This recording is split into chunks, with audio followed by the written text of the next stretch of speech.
Hey, this is Dina. This is Annie. Welcome to the Besties podcast. I don't really have a tagline this time because we're both very tired. It's in a bridge version because we're tired. Yeah, we just want to talk about the long walk. Yeah. 'Cause I don't know anybody that's seen it, so I've been dying to talk about it. Oh wow, like everybody I follow on the internet has been making videos about it, so I'm a little I guess I don't personally know anyone else who has seen it, but yeah.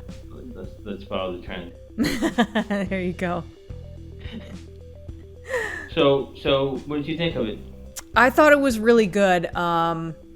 Short version is that I think it's one of those movies that I'm gonna be watching it in the future, but I'm gonna have to really be in the right mindset to watch it.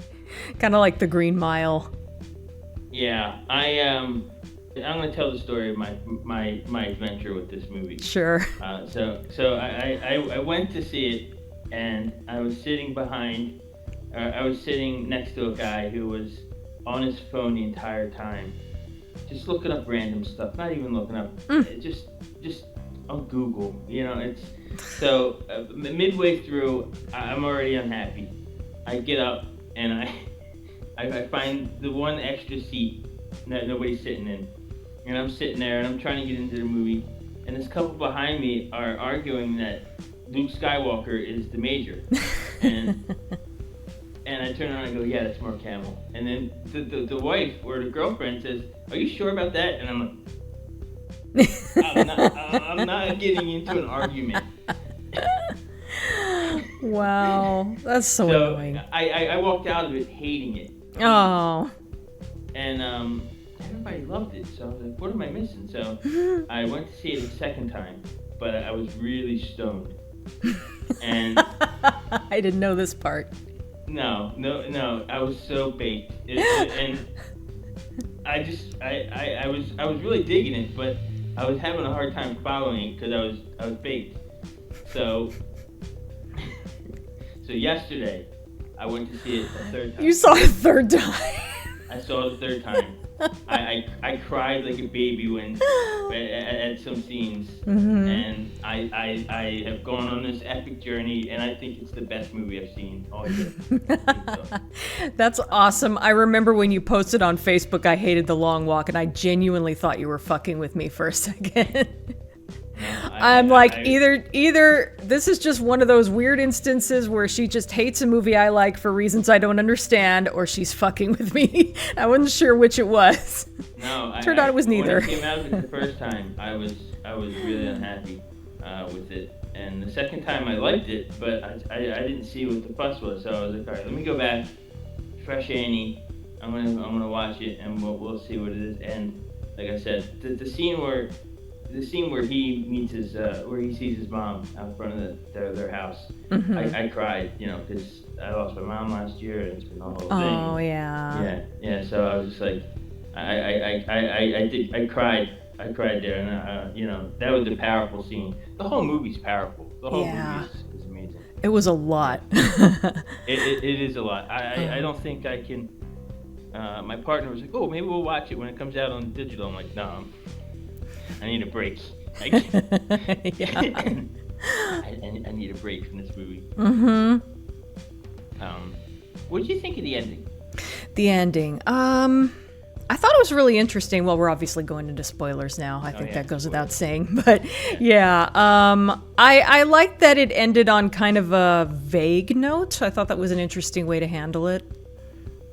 Yeah, in the book, I didn't know this. Ray wins, and Pete loses or dies. Mm-hmm. So I didn't know that. Yeah, I heard that too.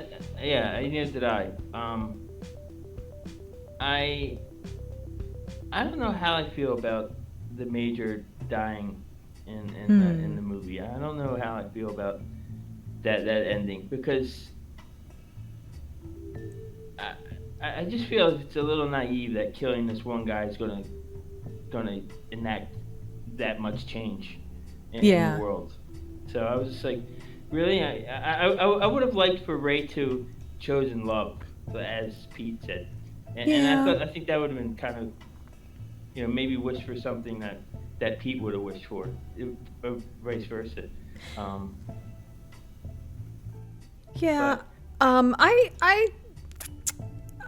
I don't know. I kind of like that he sort of did the unexpected because he'd been through some shit, and you know, people sometimes act quote unquote out of character when they've, you know, been under a lot of stress, and it just kind of works to me. I want to say realistic. I don't know realistic per se, but yeah, I don't know. For me, it kind of worked. I mean, it's a bummer ending, obviously. oh yeah, And yeah, obviously killing the major isn't going to put an end to it. They'll just, you know, No. they'll keep doing Yeah. it. But I Yeah. could see how maybe in the moment, Pete was his name, right? I could see how in the moment he's just like, fuck this. Yeah, definitely. I could see that, and I mean, I thought, like you said, it's very vague. Does he get caught? He just walks away, and like Yeah. all the music stops, and the troops kind of just blend into the background. Yeah, and the he just streets are walks empty away. all of a sudden.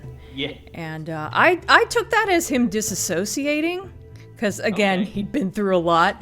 Yeah. But apparently, a popular theory is, or I don't know if it's a popular theory, but like one theory is that he died and he's having like a dying dream. Oh. So I kind of like that they leave it open. I think that's kind of interesting. Yeah. Yeah, I do. I like my version because that means maybe he survived, but Yeah. you know, it could be either. I mean, you would think somebody would have tried something like that before in the past, because they have, like you said, it's such a stressful, arduous journey. Like, people are gonna act out probably at the end of it. You know, like you have the whole world watching you, and it's just major screaming in your face that you won. You can have anything you want. I could see somebody acting out. In rage, because it's hell, and you know he was there the whole time just screaming at you. Yeah.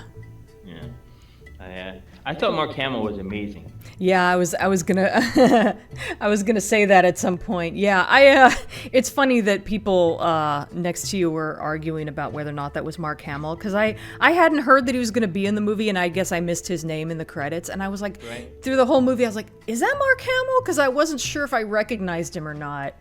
By the end, I was like 90% sure it was him, but It was like his Joker voice, only a little gruffer. yeah. Yeah, I liked it. I thought it was great. I like. There's a scene towards the end when the three of them, Stebbins, Pete, and Ray, are walking, and he tells the major to fuck off, and the major's like, "Good, that's killer instinct." I like that. I thought that was a. There was this one line he said that Lee thought was really funny, and it's kind of stuck with me too, except I can't remember exactly how it was worded, but it was something like, "Come on, boys, tighten those scrotes," or something like that, or flex those scrotes, or Yeah. Hang your sack or something. Yeah, I know what you're talking about. Yeah. I don't remember, but it was something like that. It was so he was almost like a cartoony villain, which you wouldn't think that would work in this setting, but it kind of does, with the whole, you know, it's sort of satire in a way. So It really did. It was. yeah. It works really good, and I mean, the two leads, Pete and Ray, God, they can act their asses off. Yeah, they were so good. They really. I mean, if they failed, the whole movie would have been failed with them. I mean, it hung on them. They were like the core of that movie. Mm-hmm. And there's just so many good scenes with them, you know, with the both of them. I just thought it was amazing. I liked Stebbins. I liked Olsen, the Asian American guy. Yeah, he was chewing fun. the gum. Yeah, he was fun. Yeah, I liked him. I thought I was genuinely sad when he died. I was like, oh man. I mean. Yeah, that poor guy hung on for a long time, because you could see, like, after a certain point he was like forcing himself to go along, Yeah. and he continued that way for a while. I thought it was interesting where he was chewing the same piece of gum the whole time, and it's like Yeah. it was keeping him going in a way, and he says, when this gum goes, I go. Yeah. And there was one Yeah, point where he kind of took the gum out of his mouth and looked at it, and I'm like, oh, he's not going to be around Yeah. much longer. Yeah. Oh man, they really.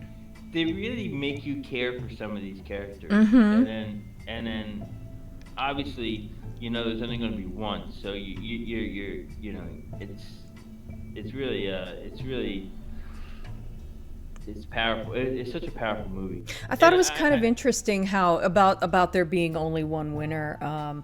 I thought it was kind of interesting how they were sort of in denial about that. Like, if you right, know only one person is going to survive, why would you make friends? But yeah, they just ended up kind of leaning on each other, and they would talk as if they were all going to make it somehow. And yeah, it's like, yeah. I mean, if I was in that situation, I'd probably be in denial about it too. So, like, I get it, but I just thought it was interesting. If I was in that situation, I don't think I'd make 2 miles. I think if I really pushed myself really hard, I could go for like an hour. But I'm just like Pete. I'm just sitting down. Like starting off, I'm just sitting down. Just gonna have a rest. Yeah, it was so great. I even liked what was the bully's name? Oh God, I can't remember his name. Brockovich. You know who I'm talking about, though, I right? do know. I know who you mean. Yeah. Unfortunately, I didn't catch too many of the names, or I don't remember too many of them. I haven't seen it 3 times like you. Yeah, yeah, because what? Yeah, because of course everyone should see this movie 3 times. I, it's ridiculous. I'm a ridiculous person. I know. But yeah, I even like the bully character. The whole scene where he's trying to get with Ray and the group again. I thought that was really tense and really like he's just screaming "fuck" out of nowhere, and I'm like, okay, this guy, I mean, like, and then he goes and does what he does, in the movie. I thought that was. Yeah, I thought it was interesting how he got that other guy killed, but then Right. you could tell he felt bad about it, but at the same time, like, why'd you do that, dude? Yeah, it wrecked him. It ruined him. Yeah.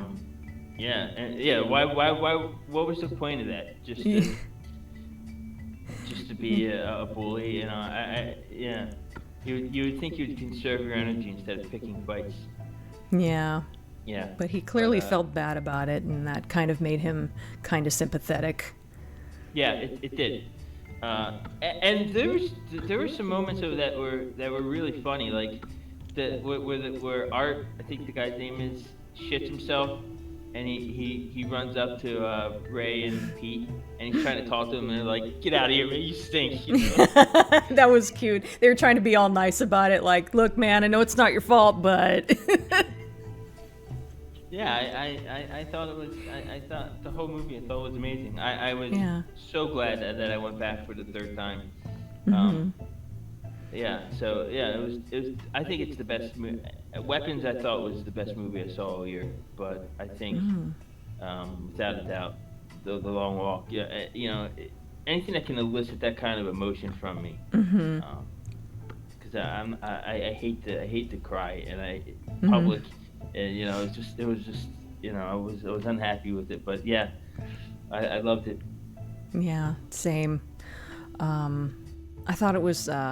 It took me a minute to recognize her, but Judy Greer played the mom, and I just think it's kind of funny because Judy Greer is always playing moms. She was Karen in the Halloween trilogy. Oh yeah, that's right. Yeah, she was. Yeah, and she's always playing a mom, except for the fact that she also voiced the perverted rich girl in Archer. Other than that, she's always playing moms. Oh, okay. I just think that's kind of funny. And she was. I mean, she didn't have a whole hell of a lot to do, but I thought she was great in the movie. I thought she plays a good worried mom. Yeah, she does. Yeah. She really did do a good job. I just think it's funny how typecast she is. Except for that one exception. We need a mom. Who should we get? Is Judy Greer available? Yeah, let's get her. She's been a mom in everything. It was a little more gory than I expected. I knew people were going to get shot, but I guess I was expecting it was one of those cases where you just sort of hear it happen off screen. Yeah, and some of them were for sure. Yeah. The dude's got his legs run over. I was like, oh man. Yeah, they really made an example out of anyone who tried to, you know, like take on the guards or whatever. Yeah. Or, you know, run at them or anything. Like another guy got shot in the stomach and they let him bleed out. Yes, I remember that. But boy, that first time someone got shot in the head, that really caught me off guard because I was not expecting that to be so gory. Yeah, it was very blunt with its violence, and they used that bluntness to really shock you. It was really effective. I thought it was. I always like it. I always like it when a movie has a really long cold open to the point where you've forgotten that you haven't seen the title yet, and then the title comes up, and you're like, "Oh yeah, they never showed the title." It was like 18 minutes, yeah. Yeah, they didn't show the title until the scene where the kid got shot in the head, the first one, and it was really graphic. Yeah. And that was when the title came up, and I've been jokingly calling it the long cold open. There was a line that I want to touch on that I thought was really good. Somebody, I don't know who it is, I forget, gets shot, and Pete goes, "I really hope that gets easier." And then Ray says, that's the moment I'm dreading most," or something like that, to that effect. Yeah. Yeah, that was a powerful line. I was like, oh wow, okay. You know, like, yeah. You just, you know, becoming that numb to that kind of violence. Mm-hmm. Yeah. It was really thought provoking.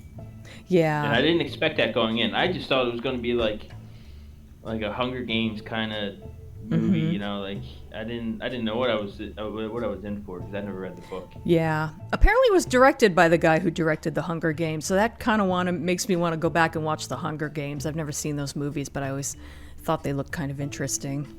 Yeah, I've never seen them either. But, so, yeah.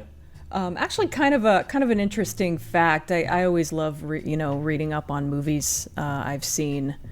Right.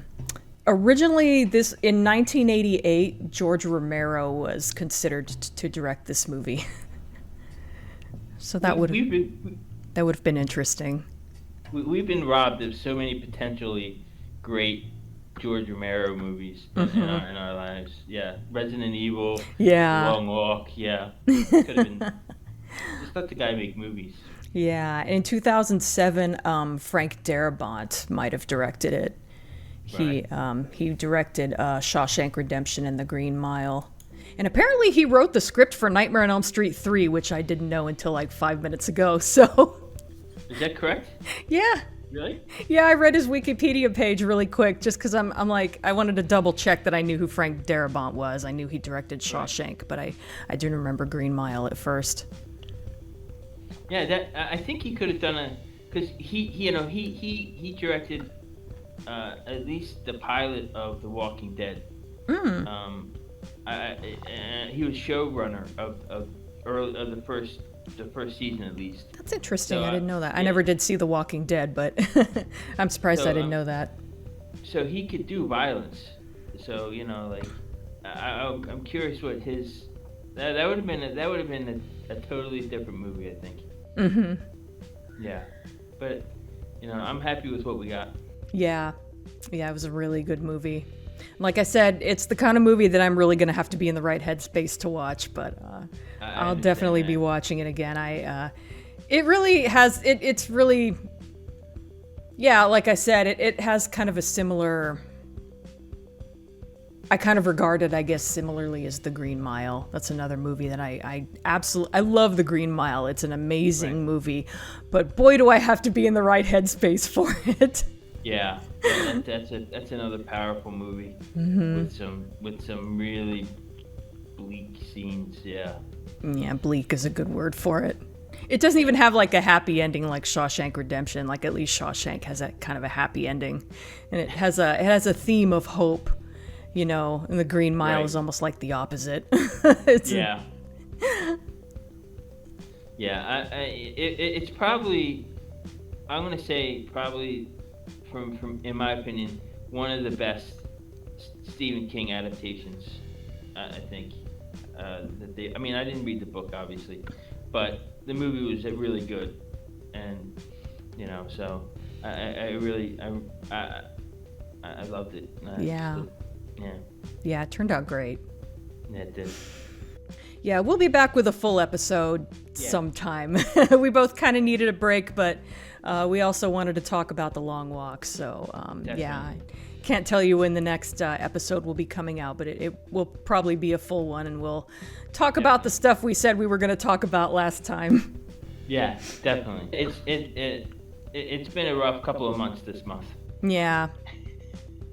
For me, it's been more like a busy couple of months, but yeah. Yeah. So, all right. Real quick, I'm curious. Out of stars, from 1 to 5, 5 being best, obviously, what would you give it? Oh, 5. I can't think of any complaints I really had about it, so. Yeah. I'd give it a 5 as well. Yeah. So, yeah, we'll see you next time. All right. Bye.